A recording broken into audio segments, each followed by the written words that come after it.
Welcome back to the Kevin O'Connor Show. Joining me are the new owners of the Minnesota Timberwolves and Lynx, Marc Lore and Alex Rodriguez. Congratulations, guys. How you doing? Thank you. Thank you.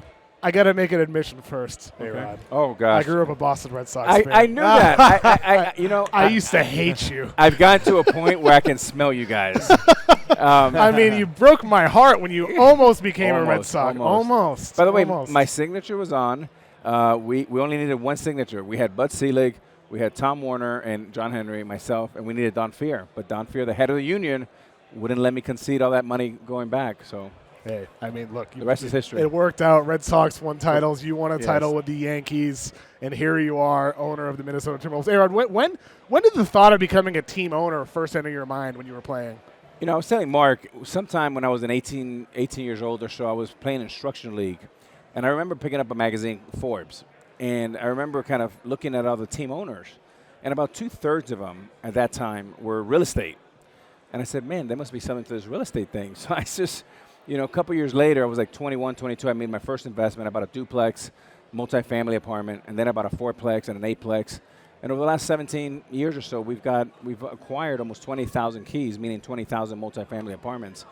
And we buy them, we fix them, and we refi them. We buy them, we fix them, and we sell them. And I've been doing that over and over again. And it was around that time that I started at least thinking about it. But, once I connected with Mark, we took a run at the Mets.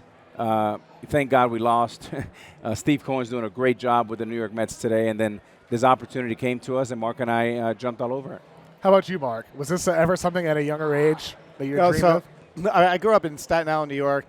Playing hoops in the playground, and it was very clear that I wasn't going to be a professional athlete, unlike Alex here. We realized that early. And, yeah, very very early. This is and it's at that time that you switch from, okay, if I'm not going to be a professional athlete, then maybe I can own a team one day. But this is like coming from nothing. It was just nothing but a crazy, wild childhood dream. I never really thought about it. It wasn't something that just carried with me. It really wasn't until Alex, introduced me to his group buying the New York Mets that I started to get excited about the possibility, because I had no idea. I thought you had to buy a team, you had to come up with $2 billion cash and write a check. I'm like, well, I can't do that. But I think after the Mets situation, I kind of had the bug. And Alex and I became great friends. We had this opportunity with the Wolves, and we jumped on it. Now, can you guys paint a picture for me? Because you've talked about how things can change in Minnesota, building a new arena and everything there, like some of the changes you've made already. And 10 years from now, in 2035, how does the Minnesota Timberwolves brand change? How does it evolve in these 10 years? Kevin, I'm going to take a page out of your book. I mean, look what happened in 2002 when you had those great owners come in Boston, right? And you saw the same thing in Chicago. So Chicago went over 100 years without winning a title. Red Sox went almost 90 years without winning a title. Now you've won 4 over the last 20 years. And it starts with great ownership, with a big vision, with this is a new era. Like, I don't care what happened. And you saw the way you guys used to talk. We don't care about history. We're going to win. So you got to put that North Star out there first. Then you have to deploy the capital. Then you have to bring in the best people, all the things. And then you had a great architect in Theo Epstein. So the same architect went to Chicago and broke that curse. We have Tim Connelly. And you guys targeted Tim, right? Yes. Big time. Yes. Big time. Mark came up with the idea that we should go get Tim Connelly. I had to go Google who Tim Connelly was because I'm a baseball the guy. guy who drafted Jokic. There you go. There you go. And then we're off to the races. Yeah. But the one thing that doesn't change is the vision, the core values, bringing in the best people in the world, and then getting out of the way and letting great people do their work. Absolutely. And sorry, go on. No, I was just going to say, we would love to win a championship, hopefully multiple in the next 10 years. But a lot of things have to go your way, and it's still a bit of luck involved. But I think either way you look at it, in 2035, hopefully people will admire the Timberwolves and Lynx as organizations for the values that we live, the way we treat people, the kind of people we bring into the organization, the culture we create. Like, those are the kinds of inputs that are controllable and that we're going to be the best in class at. And sure. And I think, you're hitting on something when it comes to, like, hiring Tim Connelly. To me, like, growing up a Boston sports fan, the number one thing I thought about when it comes to the success of those teams is ownership that empowered the front office to make tough decisions. It happened with the Celtics, with Wyc Grousbeck and Danny Ainge. He trades Antoine Walker as soon as he's hired, pretty much a fan favorite. He always made tough moves. It happened with the Red Sox. They trade Nomar a fan favorite. A tough move for, lesser known names. It helps them win their first championship in 04. That happened with the Patriots, always trading star players to bring in younger guys sometimes who they had ready. Sometimes the fan base isn't going to like that, but the front office knows this is for the best. With you guys, how do you expect your relationship with Tim Connelly to develop? I mean, because you're more of a baseball guy, admittedly, you said during your presser today. Is it about empowering Tim to do what he does best and supporting him, or do you guys want some input when it comes to the decisions being made? Yeah, no, it's 100%. The philosophy is to build the right culture, the right vision strategy, get the right structure, and bring the very best people in and go and empower them. But I think it's important that Tim, the other executives, all understand the nuances of the vision and strategy. I think that's where things sometimes break down, and understand that we've got a real long-term orientation and making sure that the incentives that the executives have align with that long-term orientation. And if we have that, then it's magic, and we just let Tim go do his thing. One of the things you mentioned today during your presser that I was really interested by was jump. Yeah. I mean, it sounds like a cool way to move up with your seat in like a legal way, not having like the skirt. Yeah, around. Alex always talks about that. I love that. Not having to go around the bouncer. I know. Try to, Me and my dad used to do that all the time growing up. Throw off the ushers, look over there. Yeah. I'll tell you, it was always frustrating. He'll give you more the technical, but from my fan experience, I could never afford really good seats. My mom worked 2 jobs, the whole thing, right? So our job was, how do we get into the arena for the lowest price possible, and then we got to work our way down to, by the 7th inning, we'll be behind home plate. Sure. And it was always so frustrating when we would look down and all these seats were empty. It just drove me crazy. I'm like, where's Uber and Airbnb inside the arena, inside the building? So this has brought a modern technology. We have incredible engineers, and I think our goal, Kevin, is to get the experience and the relationship from the fan base to us with no second or third party, right? Direct to consumer. The more information we have about our fans, the more we can serve as a 30-year fan versus a brand new fan, and that's really important. Yeah. And so basically you're going to be able to go into an app, or maybe you get a notification, seat 2, row H has opened up, and it's reverse auction. Yeah. Just keep coming down until somebody hits it. So like in 6 minutes left in the 4th quarter, it might be an 8-point game. Someone's going to leave their kids, get school in the morning. You can buy those 3 tickets. And they're going to be cheap too, because that's cool. Imagine, Kevin, you sitting in a Celtics game. Yeah.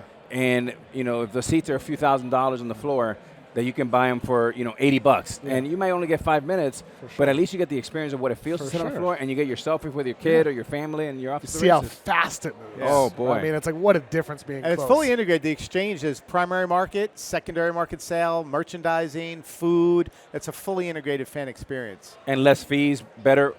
Everything we're trying to do, Kevin, fees. is fan-friendly. Like, we're obsessed with including customer keeping service. the team in Minneapolis. That's a no-brainer. That's done. Is other suburbs 100%. a possibility? I think a lot of things, it's too early to realize we're in Minnesota, but we're not moving the team from the state of Minnesota for sure. That's good news. Yeah. And I mean, I think with you guys, it's interesting. Gobert, that trade was meant to accelerate things and help put a better winning team around Anthony Edwards. Edwards, at this point, he's been to 2 West Finals. Obviously, you guys lost both, but still young, still getting better. He's 23, right? You look at players recently that have won the NBA Finals. SGA was 26. Tatum was 26. Giannis was 26. LeBron, Steph, they were 27 when they won their first. Jokic was 28. Durant was 28. So when you think about like where Ant is, Mark, right now, having the success he's had, making the improvements that he has, how do you balance between like patience with him, knowing that he's not quite at his prime yet, versus aggression with wanting to build around him and winning now? Yeah, I mean, we're just looking to make smart decisions, right? And we haven't made it to the Western Conference Finals 2 years in a row. I think we have a situation where we've got a very healthy roster, and I think if you look at all the contracts, they're all on good contracts. You would say at or in the money. We don't have any contracts that are bad contracts. It's really hard to recover from a bad contract, but if you've got a lot of good contracts and some a lot people of would argue Gobert is. I would not. I got to go. I love Gobert. No, I love Rudy. Definitely not. Definitely. Just looking at his impact on winning, I mean, no. He's one of the best defenders in the world. Kevin, if you look at his career, I bet he's in the top 5 winningest players. So all he does is win. He goes to the playoffs. Yeah, I would agree. Every year he's been to the playoffs. He's a floor raiser. 100%, and he's completely converted the whole franchise. Yes. When he came before and after, Rudy's a monster, and we love him. I totally agree with you. I mean, I'm a Rudy guy. And a great role model. Rudy's got a lot of haters, as you guys have known. But I've always been a big Rudy Gobert guy. Yeah, we are. We love him. And you guys drafted Yohan Beringer in the first round, another international guy in the second round. So now he has some support behind him as well, gives you some flexibility as well. Now, I am curious, A-Rod, like you talked during your presser today about, you're a baseball guy, and you said you're kind of rounding first right now in your basketball knowledge. What are some specific things you've learned about team building in the NBA in your years now as you've pursued Minnesota Timberwolves ownership? Well, Kev, like I said in the press conference, I mean, sports is sports, and winning is kind of evergreen for any sport. There's probably 70% that doesn't apply, but there's about 30 or more that does apply. And that's, how you treat people, how you recruit people, how you enhance the experience when people come in the building. I'm a big believer that you either bring energy to the room or you take energy out of the room. And we're very fortunate that we have a lot of people in our ecosystem that bring a lot of energy, and everyone's aligned. And even like Anthony Edwards or young players being here, Finch, it's all support, and it feels really good. But I've been a world champion. I understand what it looks like and what it feels like, and I think that could be helpful. Last thing I want to ask, Mark. I first heard of you prior to all of this with Minnesota. Okay. It was with Telosa, wanting to build a new city. And since we're here in Vegas, founded in 1905, and you see what it became in 100 years, there haven't been a lot of new cities There hasn't built. been any new cities being built. Irvine, really. California, but not a city like this. Columbia, Maryland was built, but it's not quite a city like this. Is Telosa still in the works? Is that the possibility? I mean, it's still Give me an it's still in the works, but really, it wasn't about building a city. It was about testing a new model for society, and that's really what it's about. And I still have a lot of passion for that. And someday it'll happen. Now, Kevin, let's tell you the difference about our partnership. Yeah. I mean, Mark in his off time is building cities. I can't build a deck. I mean, I'm like, with what time are you building a freaking city? He's like, yeah, I was going to be so passionate about it. Mark, I'm dizzy. I can't build a deck, dude. So is that how you spend your off time? When you're not thinking about Minnesota, you're thinking about, that's where your meetings are? Yeah, but I also have a startup wonder. So yeah. How do you balance your time? Like how do you it's amazing. Yeah, I mean, I try to make things as efficient as possible and streamline everything No else. waste of time. And also, make fast decisions. Don't waste time dwelling on stuff. Don't think about things that went wrong in the past. Don't worry about things in the future. Every minute of thought needs to be focused on moving the ball forward on one of the things that you're working on. With making fast decisions, I mean, sometimes when you deliberate within yourself and you debate within yourself, you just go back to what you initially thought in the first place. Is that kind of what you've learned, sticking with your first gut instinct? I think gut instinct. I mean, even Rudy Gobert, right? 5 minutes. 5 minutes we made that Wow. decision, after It was Tim a brought quick it up. negotiation with that deal? After Tim brought it up to Yeah, us. yeah. I mean, And the Tim decision, once Mark brought the name Tim Connelly to me, I went to work and did due diligence. I talked to Jerry West. I spoke to Pat Riley. Everybody had raving reviews. As you know, Kevin, he's just such a great guy. And He's the coolest guy. he is. And that's He's just a normal dude. and that took probably 10 minutes. I mean, we aligned very, very quickly on like 99% of the things we deal with.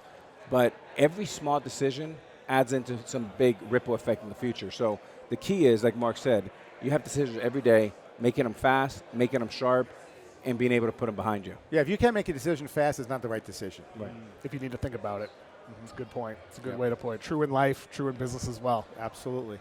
Mark, Alex, thank you guys for joining me. I Yeah, really thanks appreciate so much, it. Honored to Kevin. interview you Yeah. guys. Thank No, you. great. Appreciate it. Thank Yeah. you. Good to see you. Thanks, guys. All right, Appreciate see it. Congrats.